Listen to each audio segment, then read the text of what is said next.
നമസ്കാരം. ഇഫക്ട് ന്യൂസിലേക്ക് ഏവർക്കും സ്വാഗതം. അതൊക്കെ ഈ പറയുന്ന കഥയുടെ കളവാണ്. എന്ത് കളവും പറയാൻ പ്രതിപക്ഷ നേതാവ് ഉൾപ്പെടെയുള്ളവർക്ക് മടിയില്ല എന്നാണല്ലോ അസംബ്ലിയിൽ നടന്ന ചർച്ചയിൽ നിന്ന് വ്യക്തമായത്.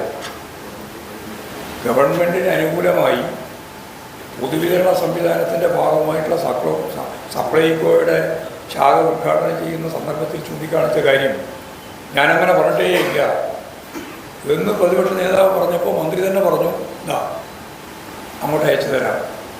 അവിടെ പ്രസംഗിച്ചത് അതേപോലെ തന്നെ അയച്ചു കൊടുത്തു. ലോകം മുഴുവൻ കണ്ടു. എന്ത് കളവും പറയാൻ യാതൊരു മടിയുമില്ലാതെ പ്രതിപക്ഷ നേതാവ് ഉൾപ്പെടെയുള്ളവർ ഇത്തരത്തിലുള്ള കളവ് പ്രചരിപ്പിക്കുന്നു എന്നുള്ള കാര്യത്തിൽ യാതൊരു സംശയവും. പ്രതിപക്ഷ നേതാവ് പറഞ്ഞത് എന്തിനാണ് എന്റെ നെഞ്ചത്തേക്ക് കയറുന്നത്? CPM-നകത്തെ ആഭ്യന്തര പ്രശ്നമാണ് ഇത്രയും പ്രശ്നമാക്കുന്നത്. CPIM-ന്റെ ഒരാഭ്യന്തര പ്രശ്നത്തിലില്ല. VD സതീശൻ ഉൾപ്പെടെയുള്ള പ്രതിപക്ഷ നേതൃനിരയിലുള്ളവർ ആസൂത്രിതമായി ചെയ്തുകൊണ്ടിരിക്കുന്ന ഇത്തരം ചെയ്തികളെ തുറന്നെതിർക്കപ്പെടുന്നു എന്ന് വരുമ്പോഴാണ് ഇത്തരം തടി തപ്പുന്നതിന് വേണ്ടിയുള്ള നിലപാടുകൾ നിങ്ങളിതെല്ലാം പറഞ്ഞിട്ട് നിങ്ങൾക്ക് എന്താ മനസ്സിലായത് എന്ന് എന്താണോ അത് എഴുതിയാൽ മതി. ഞാൻ പറയാതെ തന്നെ വ്യക്തമാകുന്നതാണല്ലോ. രാഹുൽ മാങ്കൂട്ടത്തെ രക്ഷിച്ചെടുക്കാൻ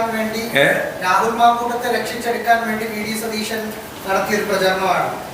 VD സതീശനാണല്ലോ പറഞ്ഞത് ഞാൻ ഒരു ബോംബ് കൊണ്ടുവരാൻ പോകണമെന്ന്. അപ്പം നാട്ടിൽ നിന്ന് മുഴുവൻ ആൾ ചോദിക്കുന്നുണ്ട്, നിങ്ങളത് ചോദിക്കുന്നുണ്ടല്ലോ. അല്ല, ഞാൻ പറഞ്ഞു കേൾക്കട്ടെ. അതായത് ഒരു വലിയ ബോംബ് വരാൻ പോകുന്നു എന്ന് അദ്ദേഹം ഗൾഫിൽ നിന്നാണ് പറഞ്ഞത്.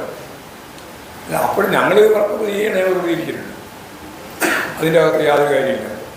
പക്ഷേ പത്രക്കാർ പരസ്യം ചോദിച്ചുകൊണ്ടേയിരിക്കുന്നുണ്ട്, എവിടെയാണ് ഈ ബോംബ് ഇവിടെ എന്ന്. അപ്പോൾ അവരെല്ലാം കരുതി വെച്ച ബോംബ് ഇമാതിരി ബോംബാണെന്നുള്ള ജീർണമായ സാഹചര്യത്തെ പറ്റി ഞാൻ പറഞ്ഞത് അത്രയേ ഉള്ളൂ. സതീശൻ ഉണ്ടാക്കിയെടുത്ത ബോംബാണ് എന്ന് ഞാൻ പറയുന്നില്ല. പക്ഷേ പറവൂർ കേന്ദ്രീകരിച്ചുകൊണ്ടാണ് ഈ അരങ്ങേറ്റം എന്ന് പറഞ്ഞാൽ പ്രതിപക്ഷ നേതാവിൻ്റെ അറിവില്ലാതെ കോൺഗ്രസ് സൈബർ വിഭാഗം ഇത്തരം ഒരു നിലപാട് സ്വീകരിക്കുമെന്ന് നിങ്ങൾ ആരെങ്കിലും കരുതുന്നുണ്ടോ?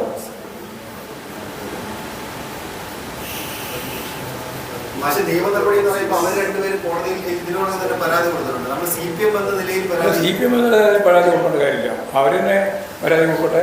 നിയമപരമായിട്ട് സൈബർ ഇടങ്ങളിൽ പോരാടാനുള്ള നല്ല ശേഷിയുള്ള ഒരാൾ തന്നെയാണ് ഷൈൻ ടീച്ചർ.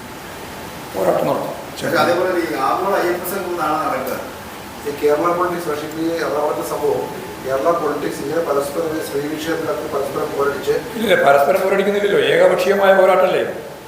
അതായത് കോൺഗ്രസിൻ്റെ സൈബർ വിഭാഗവും യഥാർത്ഥത്തിൽ ഇപ്പോൾ അതിപ്പോൾ VD സതീശനെ വിടുന്നില്ലല്ലോ. ഞങ്ങളെ കുറ്റം പറയുന്ന VD സതീശൻ തന്നെ പറഞ്ഞല്ലോ. എനിക്കെതിരായിട്ട് സൈബർ ആക്രമണം നടന്നു. ആരാ നടത്തിയത്? CPM അല്ലല്ലോ.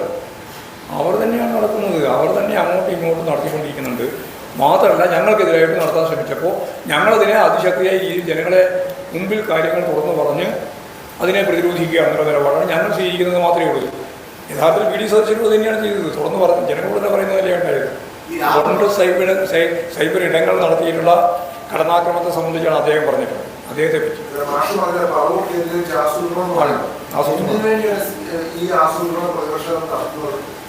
ജീർണമായ ഒരു അവസ്ഥയാണെന്ന്. ഇപ്പം മാങ്കൂട്ടലിന് അനുകൂലമായ നിലപാട് സ്വീകരിക്കുന്നത് എന്തുകൊണ്ടാണ്? അതല്ല, ഇതിൻ്റെ ഭാഗമാണ്. ഒരുതരം ജീർണമായ സാഹചര്യത്തിലേക്ക് എത്തിയിരിക്കുകയാണ് കോൺഗ്രസ്. ആർക്കും കോൺഗ്രസ് കഴിയില്ല. അതിപ്പോഴല്ലേ, അതാണല്ലോ അവിടുത്തെ തർക്കത്തിൻ്റെ പ്രശ്നം. അതല്ലേ സൈബർ ഇടങ്ങളിലുള്ള കടന്നാക്രമണത്തിൻ്റെ പശ്ചാത്തലം. ഞങ്ങൾ തടയാൻ ഉദ്ദേശിക്കുന്നില്ല.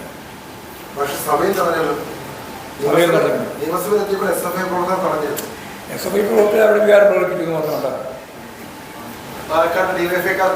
ഇങ്ങനെ തന്നെ തുടരുന്നതാണ് നല്ലത്. അല്ല, ഒന്നാലും വന്നില്ലെങ്കിൽ ഞങ്ങൾക്ക് പ്രശ്നമുള്ള കാര്യമില്ല. മാങ്കൂട്ടത്തിലൊരു പ്രതീകമായിട്ട് മാറിയിട്ടുണ്ട് കേരളത്തിൻ്റെ സാംസ്കാരിക ജീർണതയുടെ. അതിൻ്റെ ശരിയായ മുഖമായിട്ട് മാറിയിട്ടുണ്ട്. ആ മുഖം ഇങ്ങനെ തന്നെ തുടർന്നു പോകുന്നതാണ് കേരളത്തിലെ സംബന്ധിച്ചിടത്തോളം ജനങ്ങൾക്ക് ഓർമ്മിക്കാൻ നല്ലത് എന്നാണ് എൻ്റെ അഭിപ്രായം. ഈ ആഗോള അയ്യപ്പ സംഗമം നാളെ നടക്കുകയാണ്. ഇന്നിപ്പോൾ അടിയന്തരപരമായിട്ട് അവർക്ക് വിഷയം കൊണ്ടുവന്നില്ല. ഈ സ്വർണ്ണ നഷ്ടപ്പെട്ടതുമായി ബന്ധപ്പെട്ട വിഷയം കൊണ്ടുവന്നപ്പോൾ അത് ക്രമീകരിച്ചിട്ടുണ്ട്. അന്ന് പ്രതിപക്ഷ നേതാവ് ഇന്ന് പുറത്തു വന്നിട്ട് പറഞ്ഞത് ഈ സ്വർണം കട്ടവരാണ് അയ്യപ്പ സംഗമം നടക്കുന്നത്. അത് പുറത്തിങ്ങനെ പറയുമെങ്കിലും അവർ ഇങ്ങോട്ട് ചോദിച്ചിട്ടുള്ളത് ഞങ്ങൾ ക്ഷണിച്ചാൽ ഞങ്ങൾ പങ്കെടുക്കാമെന്നാണ്. അത്ര പറഞ്ഞാൽ മതി. ഇപ്പോൾ പറഞ്ഞാൽ മനസ്സിലായി. അവസാന നിമിഷം നിന്ന് ആരെങ്കിലും ക്ഷണിച്ചാൽ ഞങ്ങൾ കൂടി പങ്കെടുക്കാം. ക്ഷണിച്ചാലല്ല, 3 ചോദ്യം പ്രതിപക്ഷം ചോദിച്ചു. ഒരു ചോദ്യവും പ്രസക്തമായിട്ട് ഉന്നയിക്കാതെ തന്നെ പറയുന്നത് നിങ്ങൾ ക്ഷണിച്ചാൽ ഞങ്ങൾ പങ്കെടുക്കാൻ തയ്യാറാണ്. ഒരു പ്രമുഖ നേതാവ് തന്നെ മന്ത്രിയോട് തന്നെ സംസാരിച്ചു. പിന്നെ വെറുതെ ഈ 3 പറയാൻ മാത്രമേ.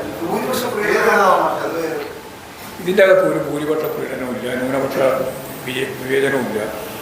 ഇതിലൊറ്റ കാര്യമുള്ളൂ. ദേവസ്വം ബോർഡ് ലോക അയ്യപ്പ സംഗമം നടത്താൻ തീരുമാനിച്ചത് വിശ്വാസികളെ സംബന്ധിച്ചിടത്തോളം അവരുടെ പ്രധാനപ്പെട്ട ഒരു കാര്യമാണ്. അത് കൈകാര്യം ചെയ്യട്ടെ. അത്രയും കണ്ടാൽ മതി. അത് ഇപ്പം പറയുന്നില്ല. കുറച്ച് കഴിഞ്ഞാൽ മന്ത്രിയോട് പറഞ്ഞ ആൾ മന്ത്രിയോട് തന്നെ ചോദിച്ചാൽ മനസ്സിലാവും. അതെ, നിങ്ങളോട് അതുകൊണ്ടാണ് പറഞ്ഞത്. അത് ഞാൻ പറയുന്നില്ല, പേര് പറയുന്നില്ല. അവർ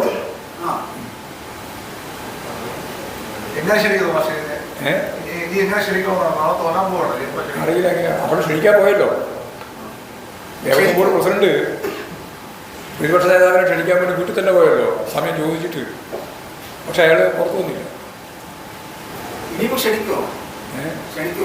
എവിടെ ക്ഷണിക്കാനേ കഴിഞ്ഞില്ല, സമയം കഴിഞ്ഞു. നാളെയല്ലേ പരിപാടി.